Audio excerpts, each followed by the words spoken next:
नई नई सास बनने जा रही लक्ष्मी को उसके रिश्तेदारों ने अच्छे से समझा दिया था। दीदी देखो, सास बनना आसान नहीं है। कहने को बहू आ जाती है, लेकिन सारे घर में हक ऐसे कर लेगी जैसे तुमने तो इतने साल से घर के लिए कुछ किया ही ना हो। और नहीं तो क्या, मेरी वाली ने तो घर का नक्शा ही चेंज करवा दिया था। कहती है खिड़की यहाँ नहीं वहाँ करो, दरवाजा इस दिशा से खोलो और न जाने क्या क्या। अरे बताओ, 20 साल से क्या मैं गलत खिड़की दरवाजे के साथ रह रही थी? तभी वहाँ बेटी आ जाती है। हाँ माँ, और पक्का भाभी आने के बाद तो मेरा हाल बुरा ही होना है। तुम हर बात पर मुझे इग्नोर करोगी। हे भगवान, इतना सब कुछ होता है बहू के आ जाने पर, मुझे तो पता ही नहीं था। अरे एक हमारा जमाना था। अरे हमारा जमाना तो भूल ही जाओ कि सास के हाथ में कमान होती थी और हम कठपुतली। जीवन भर कठपुतली ही रहना है, पहले सास की और अब बहू की। खैर, मुर्गे की अम्मा कब तक खैर मनाती। हो जाती है बेटी की शादी और घर आ जाती है प्यारी सी पल्लवी। माँ जी चाय लीजिए। सास जो कि पहले से डरी हुई थी, हाँ लाओ लाओ। लेकिन चाय पीते ही थू, अरे इसमें किरकिरा सा क्या है? चाय में चीनी तो है ही नहीं। माँ जी वो ये बता रहे थे कि आपको शुगर की बीमारी है, तो मैंने चीनी की जगह गुड़ का पाउडर डाला है, वो शुगर के लिए ठीक रहेगा। सास गुस्से से लाल हो जाती है। अरे नहीं नहीं, मैंने जीवन भर चीनी की ही चाय पी है, तो मैं तो चीनी वाली ही चाय पीऊंगी। तुम आई और मैं नियम बदल दूं?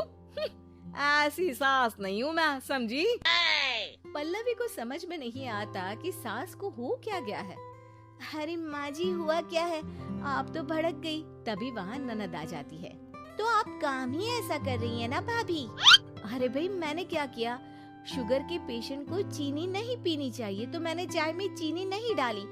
इसमें मुझे तो नहीं लगता कि मैंने कुछ गलत किया। भाभी पहली बात ये कि जबान चलाने की जरूरत नहीं है, क्योंकि हम लोगों को भी बोलना आता है। बाकी आपका क्या मतलब है कि हम लोग माँ का ख्याल नहीं रखते हैं? आपको ही सारी साइंस की नॉलेज है। पल्लवी समझ जाती है कि इन लोगों के दिमाग में बहू को लेकर धारणा गलत ही है, इसलिए वो बिना कुछ बोले वहाँ से चली जाती है। थोड़े दिनों बाद जब पल्लवी ड्राइंग रूम के पर्दे बदल रही थी, पंछी बनो उड़ती फिरो मस्त गगन में, आज मैं आजाद हूँ दुनिया के चमन में। वाह जी वाह, आजाद होना तो अच्छी बात है, लेकिन हम लोग भी गुलाम नहीं है। ये पर्दे किससे पूछकर बदले जा रहे हैं, जरा बताओगी? अरे सासू माँ, जब से आई हूँ सोच रही थी कि पर्दे ठीक नहीं है। पता है पर्दे इतने हल्के हैं कि दिन में बाहर से पूरा घर दिखता है। लोग झांकते हुए रास्ते से निकलते हैं, ये मुझे अच्छा नहीं लगता है। अरे वाह जी वाह, 5 साल से तो ये पर्दा लगा है, तब तो लोगों ने झांका नहीं। आज तुम आई हो तो लोग घर में झांकने लग गए, क्यों? अरे भाभी, आपको ये तो नहीं लगता कि आप हीरोइन जैसी दिखती हो या इतनी सुंदर हो कि लोग आपको झांक झांक कर देखते रहे? मैं भी रहती हूँ इस घर में, लेकिन मजाल है। पल्लवी सर पर हाथ रख लेती है, पर्दे लगाकर पुराने पर्दों को हटा देती है और निकल जाती है। देखा माँ, इसे कहते हैं मनमर्जी। आपने मना किया, फिर भी भाभी ने पर्दे हटा ही दिए।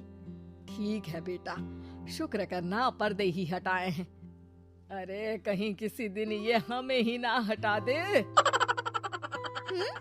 ऐसे कैसे हटा देंगी, हम क्या पर्दे हैं?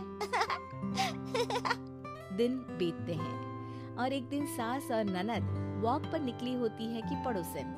क्या बात है, आजकल तो आप लोगों की कोई खोज खबर ही नहीं है। तरस गए हम लोग तो। अरे नहीं नहीं, बस घर पर ही रहते हैं पहले जैसे। पहले भी तो इतनी ही खोज खबर थी ना। अरे नहीं नहीं, पहले की बात और थी। और बताओ बेटा, बॉयफ्रेंड से चक्कर चल रहा है कि खत्म हो गया? पहले तो पर्दे से दिख जाता था कैसे तुम सारा दिन टेलीफोन पर लगी रहती थी, कभी शर्माती कभी रोती। अब तो पर्दे भी मोटे लगा लिए, तो कुछ ठीक से दिखाई भी नहीं देता। हाँ? नहीं मतलब कोई ना होता है इस उम्र में। और बताओ बहन जी, बेचारी बहू से तो पहले रोज तानेबाजी होती थी आपकी, रोज देखती थी कैसे उस पर आप दोनों मिलकर बरसा करती थी।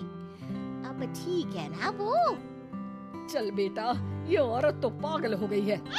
अरे पागल नहीं, आदत हो गई थी। जब मन उबा तो आपकी खिड़की से झांक लिया करती थी, अब कुछ दिखाई नहीं देता तो। सास और ननद घर आती है, जहाँ बहू पर्दों को बदलने के लिए खड़ी होती है। अरे ये क्या कर रही हो? आपने ही कहा था ना पर्दे बदल देना। अब उस दिन तो उतारे थे, सोचा धो कर लगाऊंगी, आज सूख गए हैं तो लगा देती हूँ। तभी ननद चिल्लाती है, अरे नहीं नहीं भाभी, ठीक है ये पर्दे रहने दो। वो पर्दे कम, सीसीटीवी ज्यादा थे पड़ोसियों के लिए। समझ में आ गया अब आपको? हाँ हाँ आ गया। अब जरा चाय तो बना कर ला दे। पल्लवी सास को चाय लाकर जैसे ही देती है, चाय पीकर सास झूमने लगती है और जमीन पर गिर जाती है। हाय रे भाभी, क्या मिलाकर पिला दिया माँ को, वो तो गिर ही गई। तभी बेटा डॉक्टर लेकर आता है। चेकअप के बाद डॉक्टर कहते हैं, ओह माय गॉड, इनका तो शुगर लेवल बहुत बढ़ गया है। क्या ये चीनी खाती है?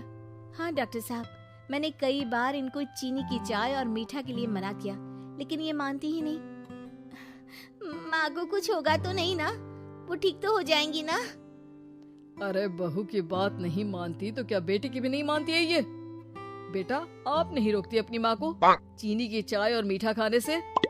बेटी क्या बोलती, उसे वो दिन याद आ जाते हैं जब उसने भाभी को इस बात के लिए भला बुरा सुनाया था।